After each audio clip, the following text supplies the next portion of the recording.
가기사는 증시 각도기. 안녕하세요. 전문투자 증시 아침판 안지원입니다. 네, 이게 웬일입니까? 도대체 며칠째 상승입니까? 대세 상승 같이 보이는데. 네, 하락을 까먹은 것 같아요. 계속 오르기만 하는데. 야, 이게 이렇게 해가지고 잠깐 조정하고 또 올라가면 사람들이 이제 상승 마인드로 적기 시작하죠. 그 정도로 세게 올라갈 수 있을지 않을까 하는 의문은 좀 생기는데. 네, 여전히 많은 올라가기만 하니까 또 괜히 불안하잖아요. 네. 그 불안감이 지금 개인 순매수에 그대로 반영이 되고 있는데 지난주 언젠가도 한번 언급을 해드렸었는데 올해 들어서 개인 투자자들이 제일 많이 순매수한 게 고버스다라고 말씀드렸는데 여전히 오늘 기준으로 조회해봐도 여전히 고버스를 제일 많이 사고 있습니다. 손실이 누적되고 있는 거네요? 뭐 지금까지는 그런데 네. 이렇게 연속으로 지금 며칠째 오르고 있는데 8거래. 예, 8거래일, 9거래일 뭐 이렇게 오르고 있는데 처음 이틀 빼고는 계속 맨날 올라가는 거잖아요. 처음 이틀 빼고. 네. 이런 적이 별로 없었잖아요. 강세장 때 있었지. 강세장 때. 우리가 1년 반 만에 강세장이라는 걸 머릿속에서 완전히 까먹었기 때문이죠. 있었어요. 외웠겠어. 네. 네, 참고로 외국인은 삼성전자를 제일 많이 사고 있고 그 다음으로 하이닉스를 좀 사고 있습니다. 은행주들도 꽤 많이 사는 것 같은데. 네. 다음으로는 그렇죠. 뭐 기관은 카카오랑 코덱스 레버리지를 좀 사고 있고요.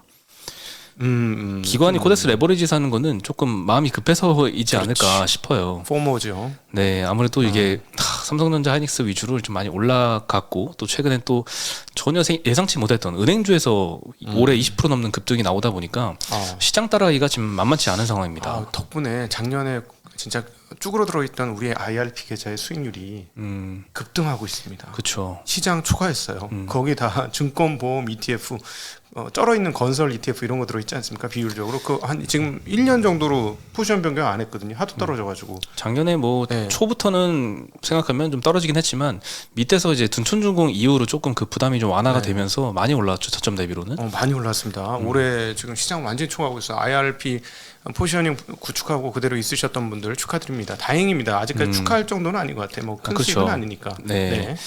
예, 오늘 코스피가 0.6% 또 올라서 지금 2,400포인트 거의 근접해서 마무리됐습니다. 그나마 다행이다. 맨날 올랐는데 아직 2,400 안 돼가지고. 네. 아웃퍼폼이 안 되니까 지금 조바심나 저희도. 그렇죠. 계속 언더퍼폼이야 지금. 오늘 하루 겨우 아웃퍼폼한 것 같아. 네.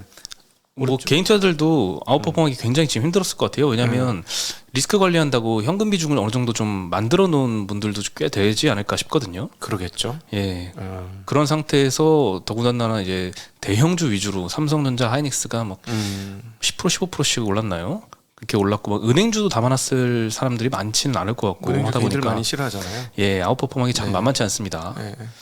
저희도 IRP에서 은행을 좀 줄였었잖아. 작년에 먹었다고. 네. 그리고 증권 많이 넣었다가 지금 은행 갖고 있어서 진짜 완전 아웃퍼폼이더만.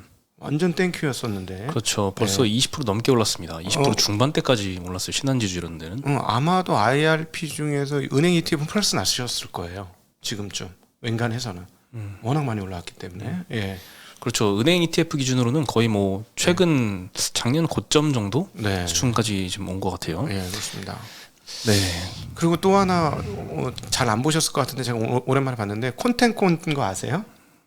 2포인트 가까운 콘텐코예요. 상승장에 가려면 최소한 1포인트 이상의 콘텐코, 즉 선물지수가 현물 코스피 200지수보다 높은 지속이 돼야 되거든. 근데 지난주 언제부터 콘텐코로 넘어갔더만. 나 워낙 안 보고 있다가 오늘 왜 이렇게 장이 세지 하고 딱 베이시스는 하고 딱 봤더니 1.8인가 플러스야. 베이시스가 선물지수와 현물지수 코스피 200지수의 차이를 우리가 베이시스라고 합니다. 네. 네, 그리고 코스피 시장에서는 개인이 5천억 정도 순매도를 했고요.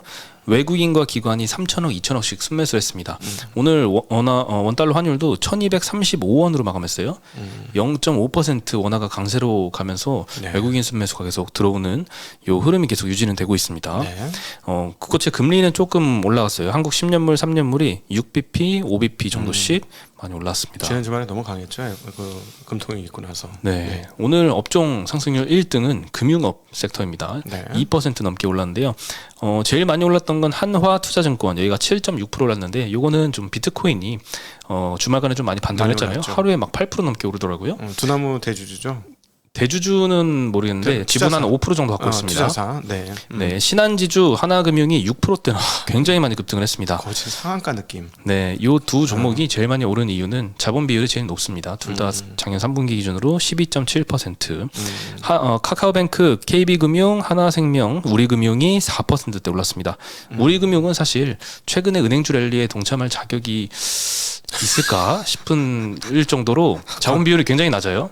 주주환원 여력이 별로 없습니다. 자본 비율이라는 거는 이제 ROE 변형 ROE 지수가 제일 높다는 그 말씀이시죠? 네. 최근에 신한지주에서 발표했던 그 자본 비율 12% 이상은 주주환원을 쓰겠다 할 때 그때 언급했던 자본 비율이고 네. BIS 자기 자본 비율의 한 종류인데 정확히 얘기하면 보통주 자기 자본 비율입니다. 보통주 자본 비율. 그러니까 뭐 무슨 신종자본증권이라든가 무슨 사채 전환 사채 뭐 이런 전환 사채 없지만 은행은 뭐 그런 것들을 발행했을 때 그건 이제 실질적인 자본으로 생각 안 한다는 얘기인 거죠. 네. 네, 그리고 미래에셋생명, 키움증권 3%대 반등을 했고요. 두 번째로 업종 상승률 2위 기록했던 건 서비스업이었습니다. 뭐 키다리 스튜디오, 하나투어, 롯데건강기반, 롯데리츠, SK렌터카, 카카오, GKL, 네이버, NC, 뭐 인터넷 플랫폼 업체랑 그다음에 리오프닝주들 네. 오늘은 좀 반등이 있었습니다. 최근에 리오프닝주 왔다 갔다 하는데 좀 모습은 괜찮은 것 같습니다. 네. 비금속 광물 섹터가 세 번째, 여기는 뭐 시멘트주 그리고 포스코 케미칼 한 2%대씩 올랐고요.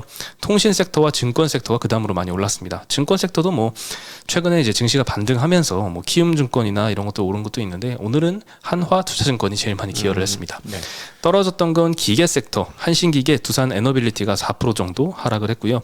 DY파워, LIG넥스와 현대건설기계 다 3%대씩 하락을 했습니다. 네. 최근에 이제 지난주였죠. UAE에서 뭐 한국하고 투자를 해서 뭐 제2의 그 네옴시티 같은 게 나오지 않을까 하고 잠깐 테마가 일었었는데 그 관련주들이 좀 오늘은 좀 많이 떨어졌습니다. 네. 운수장비 섹터에서는 한국항공우주와 현대로템 마찬가지 이유로 좀 떨어졌고요. 현대중공업, 현대미포조선, 조선주들도 오늘 1%대 하락세를 보였습니다. 현대차와 기아도 1%대 하락을 했고요. 네. 네, 은행주 이야기를 해야 될 것 같은데 신한지주는 올해 한 3%? 24%? 굉장히 많이 올라서 1년에 5%씩 배당하면 거의 5년치 배당을 지금 한 보름 만에 다 받은 거예요. 그렇지. 엄청난 일이 연말에 일어났습니다. 갖고 계신 분은 배당 꽁으로 받았고 주가는 더 올랐고. 배당 꽁으로 받고 주가 더 올랐고. 완전 일석이조. 보통 5월 달쯤에 회복되던 게 그냥 1월 달에 초반에 꼭 이렇게 이게 이제 그 우리 그 투자 서적에 보면은 켄슬림이 얘기한 사람 있지 않습니까? 켄슬림 커피의 손잡이형 상황이 오면 주가가 급등한다. 기술적으로 보면 차트 모양이. 근데 꼭 급등하는 급락하는 경우들이 종종 있거든요. 이번에 딱 정확하게 그러네 은행주들이. 항상 뭐 배당락 때 그때 급락한 거 말씀이시죠? 이번에 좀 많이 떨어졌죠. 그렇죠. 엄청나게 떨어져서 깜짝 놀랄 정도로 떨어져가지고 이게 뭐야 도대체 이랬는데 완전히 깊은 골짜기를 만들고 올라왔습니다. 네. 근데 뭐 통계적으로 은행주는 배당 락일에 배당만큼 떨어져야 되는 게 정상인데 사실 그보다 좀 더 떨어져 왔거든요. 근데 이번엔 좀 더 심하긴 했던 것 같습니다. 한 2배 이상 떨어졌죠. 네. 예. 그때 손절 쳤으면은 지금 기분이 좀 많이 상하지 않았을까. 손절 치는 사람 아는데. 많다고요? 아는데 누구? 안다고요? 기관. 기관이 기관 프로그램 매도 물량 전부 이거 나왔잖아요. 기관들 그러니까 포모 안 걸리게 생겼어. 지금. 그렇죠. 그래서 코덱스 레버리지 매수해야죠. 손절 쳤는데 따라가려면. 지금 그냥 조심하십시오. 저기 바닥 패드기 친 사람이 이렇게 흥분하면 조금 조심하셔야 되긴 합니다. 단기적으로는 그렇다는 거. 네, 신한지주 하나금융 오늘 6%대 상승했는데 뭐 아까 뭐 자사주 그 자본 비율 뭐 12% 이상 매수하겠다. 요거는 너무 많이 말씀드려서 이제는 더 이상 말씀 안 드려도 될 것 같아요. 신한지주의 이야기입니다. 네, 신한지주의 이야기고 다른 회사는 발표 아직 안 했어요. 다른 데도 따라할 거라고 지금 기대를 많이 시장에서 하고 있는데 하나금융 같은 경우에는 작년 3분기 기준으로 신한지주하고 보통주 자기자본 비율이 비슷합니다. 12.7% 정도 되고요. 뭐 제가 그때 계산할 때는 13%이라고 가정을 하고 1% 주주환원을 더 쓰면 3조 원 정도 추가 환원 여력이 있다라고 했는데 12.7%면 그래도 2조 5천억이 넘습니다. 굉장히 큰 금액이라서 리레이팅 될 거라고 생각을 했는데 이렇게 너무 빨리 가고 있는 것 같습니다. 그리고 뭐 아직 확정되려면 시간이 걸리겠습니다만 자사주 매입한 거는 소각하게 하도록 하겠다. 라고 했지 않습니까? 네. 그런 정도가 이제 법안으로 설정이 안 되더라도 그 얘기가 나왔다라는 건 은행 입장 같은 경우에서는 소각해야 하겠죠. 그러면 그런 얘기가 확정은 안 됐지만 나오면 그러면 이제 자사주 매입하겠다라는 태도는 보여주셨으니 그럼 그게 곧 소각으로 연결되니까 미국식의 자본 감소에 의한 ROE 증가, 총 자본이 감소하는 거죠. 태워버리면. 그러니까 자본 효율성이 극단적으로 올라가는 상황으로 다시 자본 효율이 올라가는 상황으로 가는 거죠. 네. 그 외국인들이 굉장히 좋아하는 거니까 외국인들의 매수가 더 들어오는 거 아닌가 싶습니다. 네. 그리고 우리금융지주 같은 경우에는 자본 비율이 10.9%입니다. 아직 신한지주, 하나금융하고는 차이가 굉장히 크고요. 그 금융 당국에서 유지해라라고 요구하는 비율이 10.5%이기 때문에 지금 요거를 간당하게 넘은 상태입니다. 그래서 주주 환원을 더 많이 할 거라는 기대는 조금 섣부르지 않나라고 우리금융은 그렇게 생각을 합니다. 네.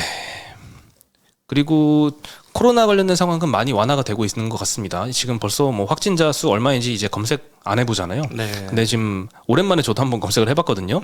일주일간 확진자 수가 2주 전에는 한 40만 명 정도 되었는데 지금 30만 명대로 줄었고요. 사망자 수도 400명대에서 350명대로 감소했고 위중증 환자도 한 17%대 감소를 하고 있으니까 정부에서도 코로나 상황이 좀 네. 눈에 띄게 완화되고 있다라고 평가를 좀 하고 있습니다. 요 언급이 조금 더 구체화된다면 설 연휴 이전에 실내 마스크가 해제가 된다면 조금 더 주식시장에도 영향을 주지 않을까 싶습니다. 그 얘기는 계속 나오고 있죠. 설 연휴 이전에 해제 네.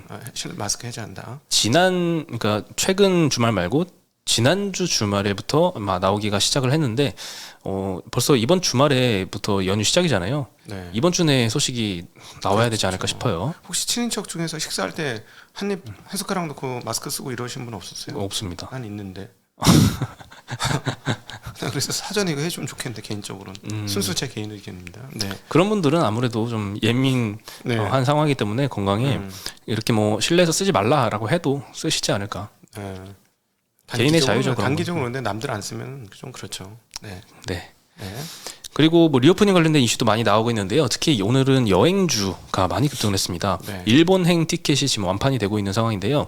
여행업계가 사실 저도 3년이나 됐는지 모르겠는데 3년이지. 20년, 21년, 22년 통째로 그렇지. 3년이나 불황을 지금 겪고 있는 상황이었습니다. 그렇죠. 네. 네, 이제 막 회복이 되기 시작한 것 같은데요. 하나투어에 따르면 이제 1월달 설 연휴 기간에 15,000명이 해외 여행 상품을 예약을 했다고 합니다. 저도 가고 싶긴 한데 예약을 못했습니다. 일본 얘기 들어보니까 그게 여기가 일본인지 한국인지 알 수가 없대. 귀로만 그러게요. 들으면. 네. 작년 설에는 이렇게 안 갔는데 작년 설 대비해서 한 70배가 증가한 수치라고 하고요. 2020년 설 연휴 대비해서는 절반 수준 정도 회복을 했다고 합니다. 참고로 제가 5월 초가 일본의 황금 연휴거든요. 일본의 황금 연휴가 5월 초입니다. 혹시나 해가지고 그때 그 렌트카 알아봤거든요. 일본. 네. 좀 어렵겠지만은 한번 렌트카로 가면 재밌을 것 같아서 완전 다 자리 없음. 아, 5월까지요? 아니 그건 황금 연휴야. 원래 일본인들의 황금 연휴거든요. 완전 매진이야. 네, 그런 상황입니다. 네. 해외여행 비중은 그래도 일본보다 동남아가 좀 더 많은 것 같습니다. 동남아가 54%, 일본이 30% 정도로 동남아와 일본만 지금 많이 가고 있는 상태입니다. 중국이 안 열렸으니까. 네, 여기서 중국이 열리면 한 번 더 이제 그렇죠. 뭔가 오픈이 시작되지 않을까. 뭐 순차적으로 완화되겠죠. 최근에는 뭐 단기 비자 발급 중단하고 이런 규제 조치가 하나씩 막 나오고는 있는데 네. 순차적으로 없어질 것 같습니다. 그건 뭐 우리가 풀어주면 저쪽도 풀어준다는 톤으로 얘기한 거니까요. 네. 네. 그래서 오늘 모두 투어가 7%대 상승했고요. 하나 투어가 5%대 상승, 뭐 파라다이스 GKL도 3%대 상승을 했습니다. 네. 항공사들도 한 1, 2%대씩은 다 상승을 했고요. 19년하고 가격을 비교해봤는데 굉장히 비싸졌어요. 모든 게. 항공 가격이요. 항공 가격도 그렇고 여행 뭐 무슨 여행 뭐 이런 거 있잖아요. 숙소비나 뭐 하여튼 많이 올라갔는데 일본은 아직 별로 많이 안 올라가죠. 상대적으로 다른 나라들은 꽤 많이 올라갔더라고요. 네. 사실 제가 생각했던 투자 포인트 중 하나인데 계속 실현이 안 돼서 조금 재미없어하는 그런 비중 중에 사실 호텔 가격 그리고 항공 가격 네. 이거 오르면 그리고 예전보다 소비가 회복되면 네. 사실 PG 업체들이 굉장히 좋아지는 그림이 나오긴 하거든요. 네. 온라인에서 이제 신용카드 사용을 많이 하면 PG 업체들이 수혜를 받는데 코로나 기간 때도 뭐 사실 실적이 타격을 안 받고 우상향을 계속을 했고 네. 그리고 이번에 리오프닝 할 때 호텔 예약도 증가하고 이렇게 항공 예약도 증가하고 하면은 실적에도 괜찮을 것 같긴 합니다만 아직 시장에서는 알아주지 않고 있습니다. 근데 뭐 그게 이제 여행에서만 쓰이는 건 아니니까 이제 직접적인 수혜는 여행 관련주들이 먼저 받겠죠. 이번에 진짜 리오프닝이 된 거니까. 그렇죠. 네. 그래서 저는 리오프닝이 드디어 리오프닝이 왔다 했는데 좀 애매해요. 워낙 유상증자 많이 된 기업들이 많아가지고 그게 조금 애매합니다. 네. 네, 그리고 테슬라가 가격을 인하했는데 이게 내연기관차가 타격을 받지 않을까 이런 우려가 미국 시장에서도 좀 있었던 것 같습니다. 테슬라가 일단 모델 3, 모델 Y 가격을 미국에서 최대 20% 인하했고요. 엄청난 하락이에요. 네, 독일에서도 최대 17% 인하를 했습니다. 그리고 뭐 오스트리아, 스위스, 프랑스, 중국 이런 데서도 다 중국은 원래 인하를 먼저 하고 했고. 있어요. 네. 네. 그 중국 시장이 진짜 시장이라니까. 계속 얘기했지만 중국에서 저렇게 급하게 내린 이유는 밀리는 거야 판매가. 근데 가장 중요해 정확히 알고 있어. 주식에 대해서 너무 잘 아는 것 같아. 판매량이 감소해서는 주가 망한다라고 저도 생각이 들거든요. 그 정확히 알고 있네. 판매량과 인도량이 떨어지면 절대 안 되거든요. 마진은 조금 희생할 수도 있어요. 근데 판매량 즉 성장률이 꺾이면 주가 회복이 안 되는데 뭐 마진율 꺾이는 거는 때에 따라서 회복할 수 있어요. 다른 거 팔면. 그러니까 인도량이 감소해서는 절대 안 되는데 그 지점을 정확히 파고 들어갔습니다. 그래서 역시 주식을 잘한다. 머스크가요? 네, 그 테슬라의 대주주들이 주가를 잘하네. 뭐 이런 느낌 듭니다. 네, 그래서 뭐 IRA 법안 그 세제 혜택도 받을 수 있게 그 밑으로 내렸더라고요. 일부러 내린 거죠. 모델 Y 가격이 비쌌기 때문에 그렇게 크게 인하시킨 것은 보조금을 받기 위한 네, 거죠. 5만 5천 불 이하로까지 네. 내렸는데 그것까지 보조금까지 받으면 작년 대비해서 한 30% 싸게 살 수 있다고 합니다. 네. 테슬라 차량을. 와, 30%면 엄청난데요. 최근에 이제 나 국내도 고점에서 못 팔아서 안타깝네. 누구는 마스크 하나 팔아가지고 탕수육 탕수육 사 사 먹었는데 누구는 미치겠다 진짜. 네. 그렇죠. 타이밍 늦었습니다. 이미 엄청나게 늦었어. 지금 중고차 가격이 떨어지고 있어서. 많이 타려고 그냥 많이 타고 당기려고 그냥. 네. 네. 그래서 GM이랑 포드가 금요일 날 5%씩 하락을 했더라고요. 주가가. 이게 아무래도 테슬라가 이렇게 가격이 많이 떨어지면 내연기관차도 직접적인 경쟁 관계이니만큼 판매가 좀 줄지 않을까 이런 우려가 생긴 것 같은데, 그래서 오늘 장 초반부터 현대차랑 기아도 주가가 별로 좋지는 않았습니다. 1%대 하락으로 마무리를 했고요. 네. 네, 그리고 오늘 게임주 강세를 보였습니다. 카카오 게임즈가 일단 1분기에 신작 한 3개 정도를 출시할 예정이라고 하는데 5일에 출시된 에버소울 이게 14일 기준으로 매출 4위를 기록을 했다고 합니다. 3월 달에는 또 신작이 새로 나오고요. 오딘도 일본 확장도 예정되어 있다고 해서 오늘 9% 가까이 상승을 했습니다. 위메이드도 오랜만에 좀 6% 좀 많이 급등을 했는데요. 홍콩의 핀테크 업체 해시키 그룹이랑 MOU 체결해서 위믹스 3.0 요거 진짜 포기 안 하고 열심히 한번 살려보려고 노력을 하고 있는 것 같습니다. 게임이 재밌어지면 성공할 수 있죠. 네. 일단 게임이 재밌어져야 될 것 같아요. 네, 블록체인 사업은 계속 확장할 예정이라고 하고요. 서울시도 뭔가 발표를 했습니다. 메타버스 서울이라고 하는 메타버스 플랫폼을 출시를 했는데요. 여기서 내가 이제 내 아바타를 통해서 서울광장 가가지고 책도 보고 서울시장실로 가가지고 시장한테 의견 제시도 하고 각종 민원 서류 발급도 하고 뭐 이런 여러 가지 서비스를 가능하게 출시를 했다고 합니다. 네, 요거는 뭐 이렇게 많이 이용을 할까라는 생각이 들긴 하는데, 네, 어쨌든 메타버스를 다시 좀 열심히 키우려는 여기저기서 시도가 좀 보이고 있습니다. 네. 그리고 가상화폐도 주말간에 많이 급등을 했었죠. 많이 올랐죠. 네, 그래서 관련주들이 다 많이 올랐습니다. 뭐 카카오 게임즈, 위메이드, 컴투스 홀딩스, 컴투스, 그리고 뭐 우리기술투자, 한화투자증권도 10%, 7%대씩 상승을 했고, 비덴트는 1.8%밖에 안 올랐습니다. 요즘은 빗썸보다는 네. 저거 업비트가 네. 훨씬 더 이제 인기가 많나 보네요. 소음이 많았으니까요. 소음이 많았고, 근데 그 게임주들이 같이 준 거 아세요? 실적 대비 몇몇 기업들은 많이 싸졌나요? 10배 이하가 많아요. 이익 대비 10배 이하의 주가가 꽤 됩니다. 깜짝 놀랐어. 네. 그 정도로 많이 싸지긴 했습니다. 근데 모르겠습니다. 21년도 말에 워낙 세게 시세를 내가지고 여기서 바로 반등할 수 있을까? 보통 이제 한번 그렇게 큰 시세를 나고 나면 꽤 오랜 시간 쉬지 않습니까? 주가가. 네. 그래서 그건 감안해야 할 것 같아요. 네. 네, 마지막으로 키움증권에서 음식료 리포트가 나왔는데요. 한창 많이 말씀드렸던 이슈인데 드디어 실적에 반영이 되기 시작하는 단계인 것 같습니다. 안 봐도 비디오인데 이곳은. 그렇죠. 안 봐도 비디오인데 아무도 관심을 안 가졌었죠, 예전에. 네, 근데 네. 이제 조금 실적에 반영될 시기가 좀 온 것 같은데 이미 주가는 슬금슬금 올라왔습니다. 네. 네, 주요 음식료 업체들이 4분기 실적은 좀 컨센 대비 부진할 걸로 보이는데요. 요거는 아무도 관심 없죠, 4분기 실적은. 네, 올해 원재료 투입 단가가 안정화될 것이다. 그리고 원화 강세도 실적에 좀 좋게 반영이 될 예정이다라고 하는데, 내수 음식료는 100%지. 그렇죠. 원화 강세 영향은 2분기부터 먼저 좀 반영이 되고 하락한 곡물 가격이 투입 원가로 반영되는 시기는 3분기부터 나타날 것으로 전망을 좀 하고 있습니다. 네. 보통 한 6개월에서 한 9개월 정도 이 투입 원가가 실적에 반영되는 데까지는 좀 레깅이 걸리다 보니까 이제 드디어 이걸 기대해도 되는 실적일 것 같습니다.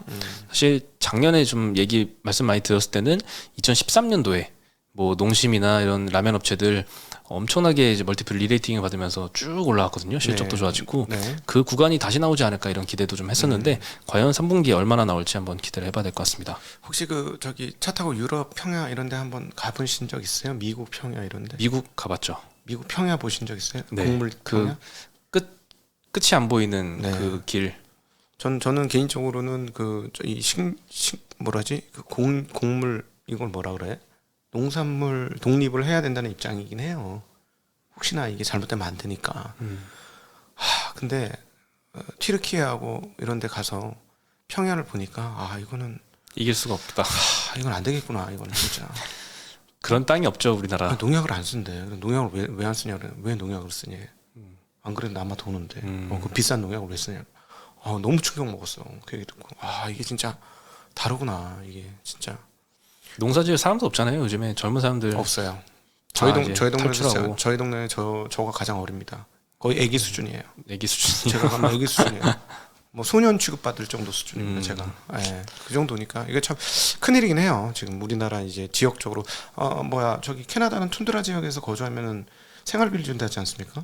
월급하고 땅을 지켜줬다고. 우리 농촌도 그래야 될 지경이에요. 지금 심각합니다. 네. 네, 제가 초등학교 때부터 그 이야기는 많이 들었던 것 같은데. 근데 진짜 심각해. 이제 나 어린애라니까. 춤추고 양평의 미성년자. 귀염물 떨고 막 춤추고 노래 부르고 하면 귀여워해 줄 걸? 좋아하실 거. 네. 인기 많으실 것 같습니다. 시간이 없네. 네, 오늘 소식은 여기까지고요. 내일 다시 인사드리겠습니다. 안녕.